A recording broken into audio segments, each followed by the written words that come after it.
Okay, so I'm going to share this. And uh, this is reality TV. So I don't know. I'm going to do my best job to filter out like the stuff that I think I shouldn't actually been telling. But I need to share this experience. I need to share this because I just had one of these experiences that kind of makes one reflect upon the true meaning of everything. And so I find myself tonight doing that, reflecting on the true meaning of everything, just because of experience that I have. So, but before I get it, let me preface this. Let me explain to you how all of this came to be. See, the real story is that at the end of my last life, when I had my end of life meeting, see, you have at the end of life, you have this end of life meeting. That's where you and God, you kind of sit down. Let me just drop some weed. You and God, you kind of sit down and you go over your past life, the good things and the bad things, and you sort of discuss what you've learned and what you haven't learned. And so then you kind of make your plans for the next life. So in my meeting, I was so irritated with my wife and children that I didn't want any wife and children in the next life. So this was a wish granted. Now, so the whole point of God and the universe has been to show me also the error of my ways.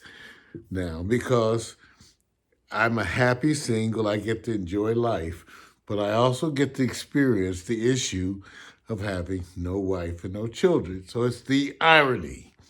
And I know life is teaching me a lesson. I know that. I know it. Believe me, I know it. And I am selfish. I know that I'm selfish. I'm not a bad person. I have a lot of good qualities, but they don't. One area does not make up for your development in another area. So I wanted to preface this with you with the understanding that I have of my existence in a nutshell before we get to this next part. So I can't say I've had wonderful experiences in my life with women. I've experienced love, not 5 zillion times, but enough, a few. You don't need but a few in a lifetime of real love experiences on that level. There's different kinds of love and different levels of love, of course. But I'm talking about that stuff where you thinking about, that romantic whatever thing. So, but now that I'm older, things are different, even though, like I said, I prefaced it, right? I prefaced it. So I'm looking for a life partner, someone with whom, and this is a discussion people, because see what happens if you say love is a business, just using the term business gives the wrong connotation. People get argumentative, and that's not the point. If I said love is a situation which is romantic, but in order to succeed in marriage, you have to agree on goals, and ways to go about that goals. Those are business-like things. You see what I'm saying? So I don't want to get caught up in the description by saying love is a business. What I want to say, what I mean sort of the same things that they're saying is that romance and affection and caring is not enough in and of itself to make a marriage survive. I don't believe that. Say it again. Romance, loving, caring, in and of itself is not enough.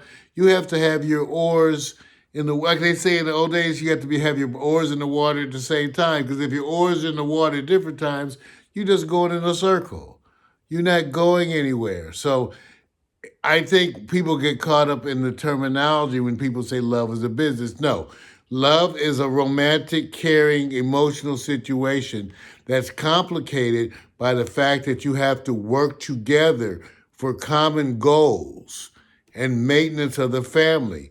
That has business like qualities to it, no doubt. There are management issues that go into a household, a family, no doubt. And those are the things that, are so. I'm blessed that I'm saying, okay, so I'm blessed that I've known some wonderful women, but almost to one, I don't want to marry them. And let me, and I know it's because I'm selfish. You can love people don't want to marry. I'm just saying because I'm gonna get some writing fuel out of my ex's visit. My ex, I don't care. I'm getting some writing out of this, and I'm gonna leave out parts of it that are because there's some crazy parts. My ex called me up, told me she might be coming by. This is how it all started. She called me and says, "Yeah, hi there. What are you doing? Yeah, I might be coming by." I said, "You might be coming by." As I'm going, like I hear the car running. I said, Are you in the car?" I hear the car. She said, "Yeah, I'm driving." I said, "You're in the car driving?" She said, "Yeah." I said, "But where you driving to?" She said, "Well, I might be coming over." I said, "You don't know if you're coming over." She said, "Well, if traffic is bad, I might just turn around and not come." I said, "Oh, okay, well, I might be here when you get here." To which she laughed, right? Just, ha, ha, that's a good one. Ha, ha, ha. Just laugh, really laugh. So I go, okay, whatever, because you never know what they're going to do. I went about whatever. And then later on, here comes the knock at the door. Knock, knock, knock. Boom. Hi, here she comes in gushing. "Oh, wee, wonderful to see you. Oh, wee." I don't know if I can tell the whole story. Oh God, because he's such a brat. Anyway, so it always starts off good. It always starts off good. Okay, but then it starts to slowly. First, it gets to the point. Oh, let's order some food. Okay, so let's order some food. Okay, no problem. But I always learn just to let her I just go to Uber Eats and hand her the phone. And she always orders way more food than, but I'm like, whatever. Just, you know her pattern. Okay, let it go. So, I'm trying to be friendly because, it's your ex, you're still friends, want to hang out, just be friendly. So she wants to kick it, like hang out. So she goes upstairs and like goes through my stuff and puts on like some sweats and one of my t-shirts. But in the process of that, she like fucks up all my drawer. If you can imagine, like all my housekeeper is like my t-shirts all folded neatly. So she just goes just pulling out shit, sticking shit back over shit. Just okay. All right. Then it's always been that she just makes a mess everywhere. She makes a mess everywhere. It's like, okay, there's no chill, the last toilet on the toilet paper roll. Did you put any toilet paper back? No. I forgot where it was. It's in the same place where it always was. Oh, I didn't see it. Oh, it's way in the back. Okay. Okay, she total destroys the bathroom, went through like 5 washcloths and 2 towels. See? And she fucks up the kitchen. She fucks up the kitchen. And so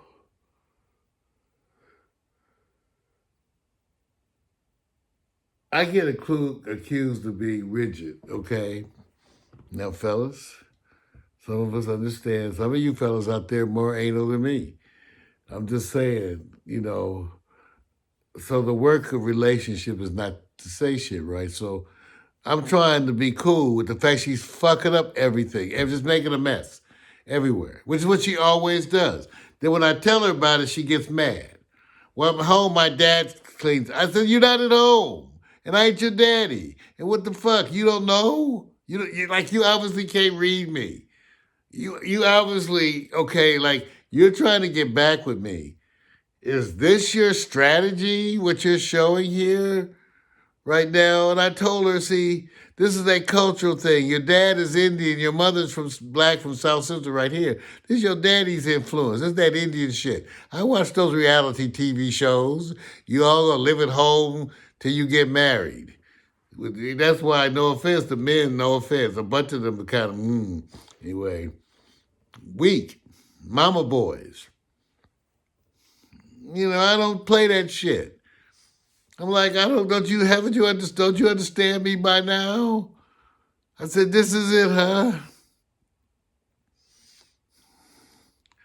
I ain't even gonna tell you some of the other stuff. She didn't want to make me a plate when the food got here. Okay, all right. I'll tell you this part.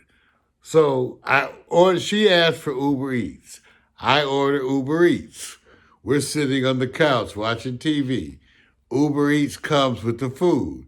I said, Keena, the food's at the door. She said, well, you go get the food. I said, you wanted the food? What are you telling me to get the food? I bought the food. You telling me to go get the food? She said, yeah, you go get the food. So this evolves into a discussion who gonna get the food that's at the door. Okay? And see, I'm thinking, do people marry into this? Do people... See, she has good sides. I'm just going to understand. She has very good sides. She's very good. I'm just saying, but the L of everybody is 80-20, 70, it's not perfect. I'm not saying anybody is. This, but I'm going, she has wonderful sides, but she also has these sides. She's going to argue with me about who's going to get the food that I just purchased at the door, which she ordered too much food any goddamn way, which she always does. So I have kind of an attitude like, I'm buying all this goddamn food. You go get the food at the door. You wanted the shit.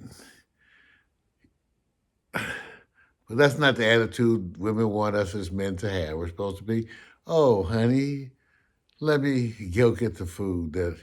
Let me buy it and spoon feed your ass because you're beautiful. Yeah, fuck that. Oh, hell. Hell no. Hell no. Oh. Anyway. So,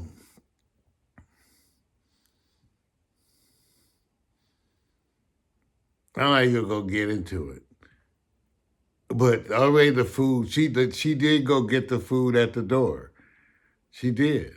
But basically, because I told her, if she didn't go get that food at the door, not only was I not going to get no food, but she won't go get nothing else for me. Nothing. I'm not going to even get specific. I'm going to just make sure I had to go with the old bitch move. Just like y'all do us. See, what happens is, it's COVID, right? I'm 64. I'm used to not fucking. See, I'm 64. She's 42. She's working hard. 42, that's just a money. Because, here's the fact. I don't know if the fellas notice, women out there, they thirsty. They are thirsty. I never seen women so thirsty. The women, they thirsty. I'm just sorry. I'm an old dude. Now, I'm telling you, what I'm experiencing, babes are thirsty. They are thirsty. They wearing pumps and heels to 7-Eleven, trying to catch. They just, And I'm cool, because I'm older. My shit is, hey, it's a whole different level now. I get to meditate and be into pottery. See, I don't have to have sex. I can get into Netflix, and I can have sexual flashbacks of days gone by. So that is enough to get me by at this point in time in my life. So I get to actually go, I'm not going to miss the sex I'm not having. Not really. It's fucked up, huh? But that's the one good thing about being older. You may not get none, but you don't give a shit.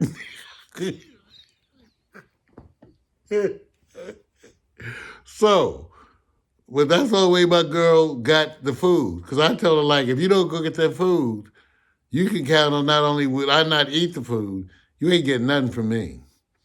So I don't know what your plans were, what thoughts you had, romantic interests. But if you want to feel the cold shoulder, let that food sit out there. Let it sit out there. Mm, mm. It's, I can, me, I'm one of them ones. I can say good night and go back to Netflix. I got plenty of shit to do. I'm sorry, I'm that dude. I'll be like, oh, yeah, I think it's time for you to have some time alone.